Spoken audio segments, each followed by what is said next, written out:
Di situ itu entah itu halusinasi saya, tapi itu semuanya fakta. Kita percaya nggak percaya, entah itu dari bangsa jin, setan, iblis atau apa, kita belum alam ya. Tapi ketika saya meditasi di situ, secara sains itu kita kalau lewat segitiga ini, kita akan mencapai kejayaan secara badan jasmani kita. Kalau kita hanya ingin bertemu dengan sesama jiwa, ya entah itu jiwa leluhur maksudnya itu, ini nggak perlu sampai ke kosong. Kita bisa masuk ketemu Tuhan itu kalau kita sudah bisa melepaskan semuanya, mengosongkan semuanya, baru kita itu kembali kepada partikel asal. Jadi waktu di bumi ini dengan waktu di alam rohani, waktu di alam akhirat, atau waktu di alam suwung itu enggak sama, dimensinya enggak sama. Gimana caranya? Nah kalau gimana kalau belum tembus sendiri ya enggak ngerti.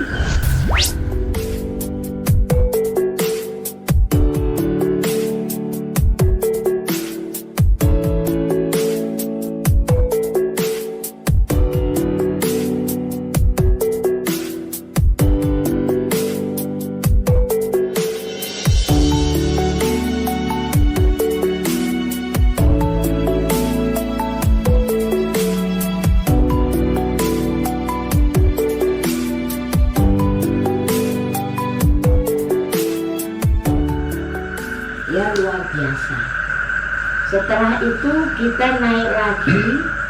Pertama kita diseret masuk ke patung Siwa.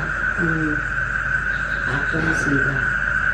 Di situ itu entah itu halusinasi saya, tapi itu semuanya fakta. Kita percaya nggak percaya, entah itu dari bangsa jin, setan, iblis atau apa, kita belum alam ya. Tapi ketika saya meditasi di situ sekitar, kan meditasi itu bukan lamanya, tapi bagaimana kita bisa menyerap energi semesta untuk berkomunikasi dengan sang jiwa, atau tergantung keinginan kita apa. Itu bermeditasi itu tergantung kitanya. Kalau kita niatnya mau merot ya tujuan kita harus bisa kosong. Tapi kalau hanya komunikasi nggak harus sampai kosong. Kita pakai energi jiwa saja, itu sudah cukup. Tidak harus kita melampaui kekosongan. Maaf ya, kalau misalkan kita mau menarik energi itu gimana itu? Nah, kalau mau menarik energi, kita harus memahami sang jiwa dulu. Sang jiwa ini kekuatan kayak apa, kan sudah ketahuan. Energi itu adanya di nafas. Keilmuan itu adanya di kesadaran. Yang dipakai sarana yaitu casing kita yang dilambangkan jantung.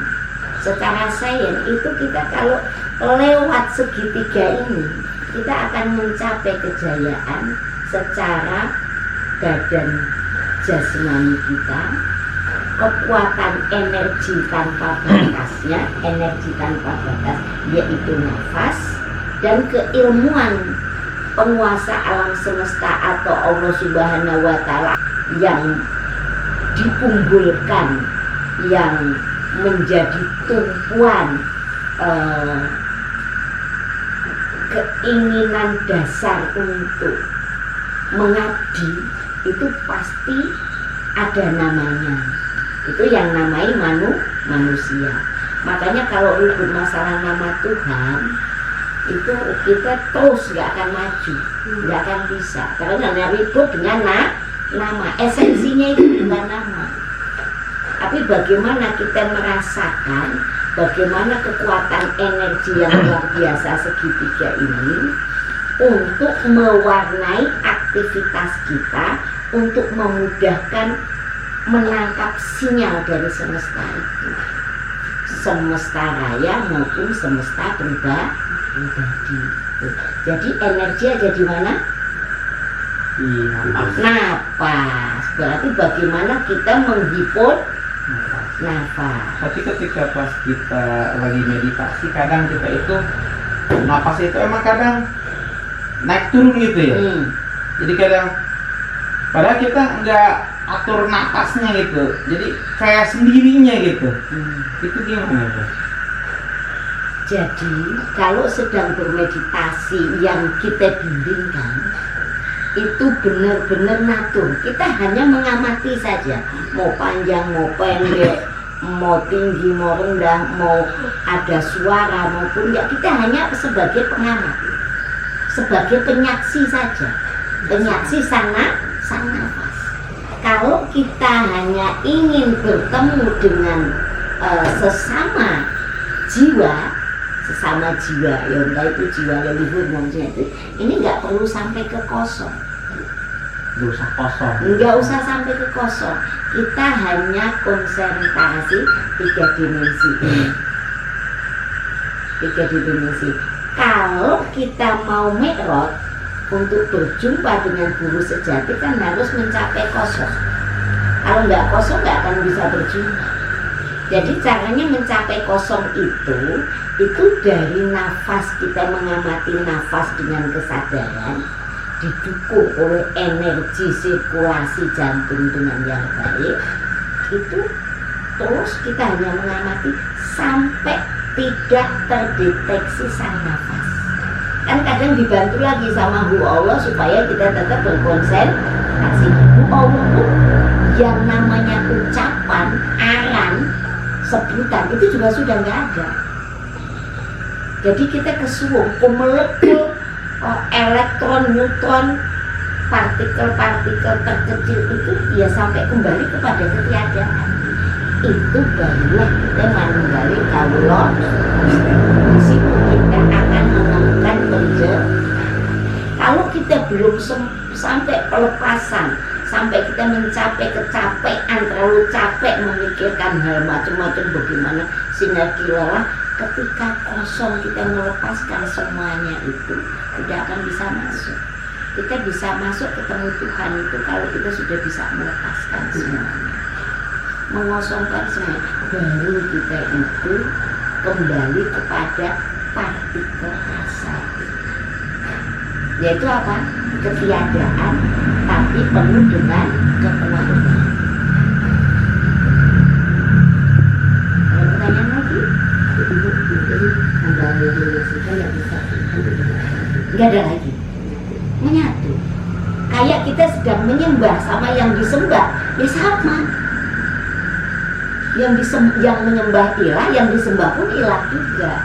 Tapi kita benar-benar tidak merasakan bahwa itu kita. Kita hanya penyaksi. Kita hanya sebagai penyaksi.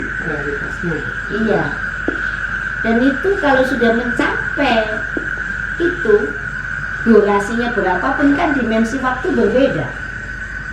Dimensi waktu berkesadaran dengan dimensi waktu kita sedang mabuk dunia tadi ya, mabuk kebutuhan dan lain-lain, dengan dimensi kekosongan itu nggak sama. Rasulullah Isra Mi'raj katanya baru semalam. Padahal kenyataannya di alam sana hitungannya sudah berbeda. Nah itulah rahasia dimensi waktu.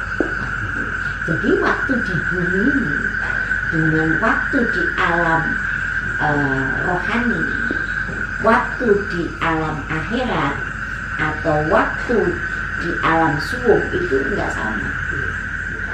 Dimensinya enggak sama. Gimana caranya? Nah kalau gimana kalau belum tembuh sendiri ya nggak ngerti, nggak ngerasain. Sekarang gini aja, saya nggak akan melibatkan siapa, diri ibu aja sendiri. Seorang perempuan, kita bukan arsitek. Dengan petunjuk intuisi ilahi ini semua tergelar bisa jadi.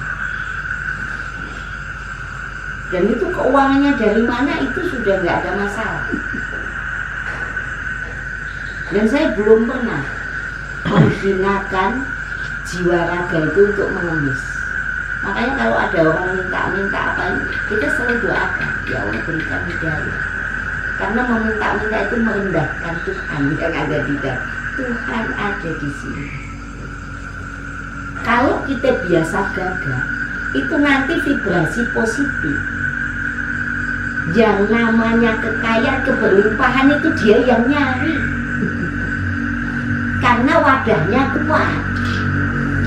Kalau wadahnya itu cemen, kasihan dong, ini mau ini, itu cemen namanya.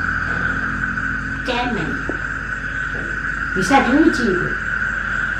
Coba kalian gagal seminggu aja, apa yang terlihat nanti? Apakah semesta akan mencari kalian? Apakah kalian akan dihukum oleh semesta karena cemen? Akhirnya menderita. Karena apa? Merendahkan. Merendahkan apa? Merendahkan yang luar biasa. Saya perhatikan ini daing sebutan kehormatan. Daing saya amati dengan sirkulasi seketika semesta pemilik jiwa dan raganya daing berkenan memberikan kesehatan, dia gunakan dengan sebaik mungkin, dengan keilmuan yang berakhlak karimah, sopan santunnya ini. Jadi ya dia menikmati hari-hari. Oh aku dapat apa? Ini enggak begitu.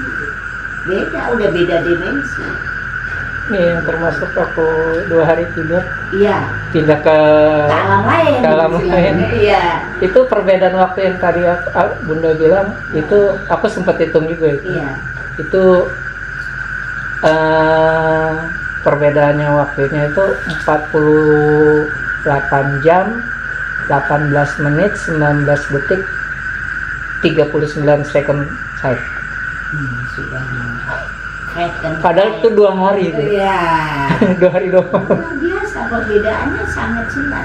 Dan dia itu lewat pintunya apa? Ketika di atasnya keluarga. Jadi di atas semua yang baik-baik. Masuk ke perpustakaan sama laboratorium. Perpustakaan, dan itu bisa diterangkan secara detailnya. Ya, itu bukti. Perbedaan hitungan waktu apa semua, diajarin itu semua. Ini seperti itu.